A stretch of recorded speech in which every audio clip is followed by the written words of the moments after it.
जय श्री कृष्ण, जय श्री राम, जय गौ माता, जय राधे श्याम। आप देख रहे हैं तुलसी तपोवन यूट्यूब चैनल और इस वीडियो में हम खास चर्चा कर रहे हैं हरि प्रबोधनी एकादशी व्रत कथा यानी देव उठनी एकादशी व्रत कथा। एकादशी के दिन एकादशी की कथा सुनने से 1000 गौ माता के गोदान करने का फल प्राप्त होता है। आइए अंत तक पूरी वीडियो सुनिए। सबसे पहले हरि प्रबोधनी एकादशी की आप सभी को बहुत बहुत मंगलमय बधाई और शुभकामनाएं। सब देव आपका कल्याण करें, बहुत आनंद हो परमात्मा के चरणों में, हम ऐसी प्रार्थना करते हैं। आइए, राजा युधिष्ठिर ने कहा, सुतम रमाया महात्म्यम त्वत्तः कृष्ण यथातथम कार्तिकेय शुक्ल पक्षया ताम में कथया मानद। भगवान आपने रमा एकादशी की कथा विस्तार पूर्वक से सुनाई। पिछले कार्तिकेय कृष्ण पक्ष में पड़ने वाली रमा एकादशी की कथा आपने सुनाई। अब आप हमें ये बताएं कि कार्तिक के शुक्ल पक्ष में पड़ने वाली एकादशी कौन सी है, उसकी महिमा क्या है।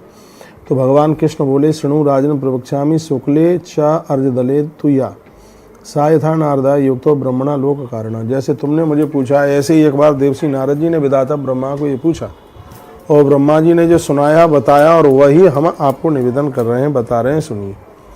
तो उन्होंने कहा था, प्रबोध न्यास महात्म्य बद विस्तृतो ममा यशा जागृत गोविंदो धर्म कर्म प्रवर्तक। कहा गया था राजन, कार्तिक शुक्ल पक्ष में पड़ने वाली एकादशी का महात्म्य, इस एकादशी को हरि प्रबोधनी एकादशी के नाम से जाना जाता है। प्रबोधनी एकादशी का महात्म्य बहुत विस्तार पूर्वक कह रहा हूँ, सुनिए। हे राजन, प्रबोधनी एकादशी का महात्म्य पाप विनाशक तथा सुंदर बुद्धि वालों की बुद्धि बढ़ाने वाला है, पुण्य बढ़ाने वाला है। लिखा है, प्रबोधन्यास महात्म्यम पापज्ञम पुण्यवर्धनम मुक्ति प्रदम स्वद्धीनाम षडुद्ध मनुष्योत्तमा। इसको सुनने से बुद्धि बढ़ेगी। समुद्र से लेकर के सरोवर पर्यंत के सभी तीर्थ तब तक गर्जना करते हैं जब तक कार्तिक मास की देवउठनी एकादशी के बारे में किसी को पता नहीं होता। हजारों अश्वमेध यज्ञ, सैकड़ों राजसूय यज्ञ करने से जितना पुण्य प्राप्त होता है, हरि प्रबोधनी एकादशी का व्रत करने से एक ही उपवासानेन प्रबोधन्याम लवे नरा। एक ही व्रत करने से, हरि प्रबोधनी एकादशी का व्रत करने से उतना फल प्राप्त हो जाता है।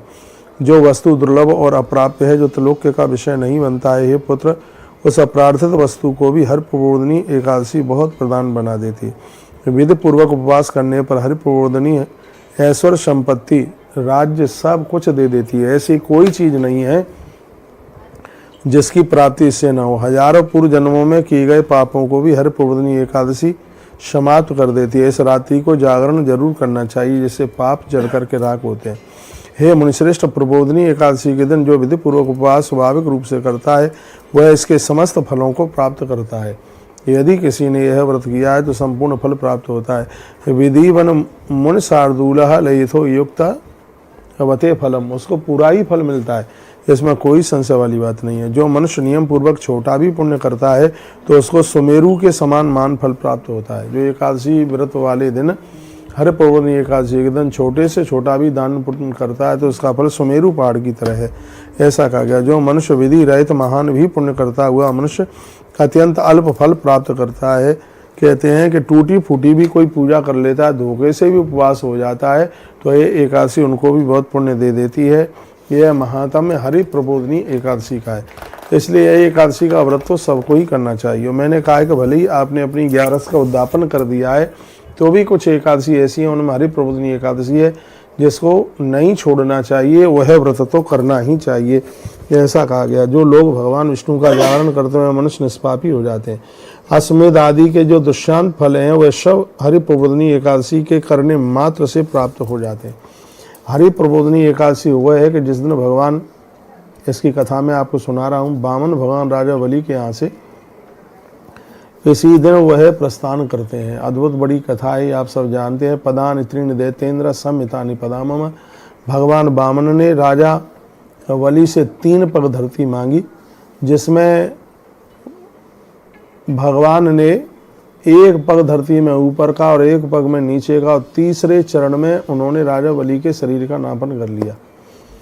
और भगवान इतने खुश हो गए और कहा, राजन, हम तुम्हारे ऊपर इतने प्रसन्न हैं कि अब तुम हमसे कुछ मांग लीजिएगा। राजा बलि की आंख में आंसू आ गए। का भगवान, आप देना चाहते हैं तो मेरे दरवाजे पर आप खड़े रहिए, जब मैं घर के बाहर निकलूं तब भी आपका दर्शन, और घर के अंदर प्रवेश करूं तब भी मुझे आपका ही दर्शन होना चाहिए। भगवान ने कहा कि 4 महीने में तेरे दरवाजे पर रहूंगा। तो आज भी भगवान चातुर्मास में 4 महीने राजा बलि के दरवाजे पर रहते हैं। जो भी कोई भगवान वामन और राजा बलि की इस कथा को सुनेगा, वाल्य यह संचितम पापम यौवने वार्धके तथा, बचपन में, जवानी में और बुढ़ापे में जो भी कोई पाप हुआ है, सत जन्म कृतम पापम स्वल्पम व यद्वा बहु, चाहे बड़ा पाप हो चाहे छोटा, 100 जन्मों के पाप जल करके राख हो जाएंगे। इतना बड़ा भैया महात्म्य इस कथा का है। भगवान वामन और राजा बलि के चरित्र का वर्णन किया गया है। राजा बलि भगवान के चरणों में शरणापन्न हो गया है, चरण धो करके उसने चरणोदक लिया, ईश्वर ने अपना चरण उसके मस्तक पर रख दिया। कितना बड़ा भाग्यशाली, कितना बड़ा भाग्य राजा बलि का रहा है, जिसकी देहली पर आज भी भगवान चौमासा करने के लिए जाते हैं। कितना ही भाग्य की बात है, जिस बलि को माता लक्ष्मी ने स्वयं अपना भाई बनाया, और भाई बनाया ही नहीं, उसके कलाई के ऊपर मैया ने जाकर के राखी बांधी। ये न बद्धो बलि राजा दानवेंद्रो महाबला तेन त्वामन बदनामी रक्षे माचल माचला। आज भी दान के साथ राजा बलि का नाम जुड़ गया, और उसे क्या कहने लगे, बलिदान, बलिदान कहने लगे, बलि का नाम जुड़ गया भैया। तो आज के दिन, एकादशी के दिन, राजा बलि और भगवान वामन की कथा सुनने का बहुत बड़ा महत्व है। इससे भगवान हमारी देहली दरवाजे को कभी छोड़ करके नहीं जाते। तो आप ये व्रत कथा की महिमा आप सुन रहे हैं, राजा बलि और भगवान वामन की ये कथा, जिसमें भगवान उनके द्वारपाल चौकीदार जाके बन गए। यत् फलम सर्वतीर्थेषु सर्वदा निश्चित फलम तत्फलम कोटि गुणतम दत्वार्थम बोधवासरे। कहते हैं कि सर्वप्रभुनी एकादशी में इतना पुण्य मिल जाता है जो संपूर्ण तीर्थ और सभी दान करने पर भी प्राप्त न होता हो। इतने बड़े फल की महिमा गुरु पूजा तथा कार्य भोजना दक्षिणादि भी दक्षिणाविष देवर्षि तुष्टतम चक्रपाणिना। ये दिन गुरुदेव की पूजा करके और ब्राह्मणों को फलियार करके दूसरे दिन उन्हें भोजन करा करके अपना व्रत खोलना चाहिए। नवदा तुलसी भक्ति एक कुर्वन्ते दिने दने, 9 तुलसी के वृक्ष लगाए जाएं। योगोट सहस्राणी तमते सुकृतम मुने।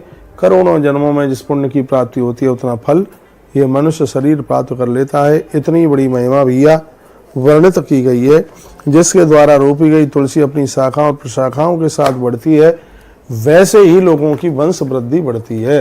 इस दिन तुलसी आरोपणे की भी बड़ी महिमा है, तुलसी का दान करने की बहुत बड़ी महिमा है, तुलसी विवाह करने की बहुत बड़ी महिमा है, बहुत बड़ा महात्म्य है।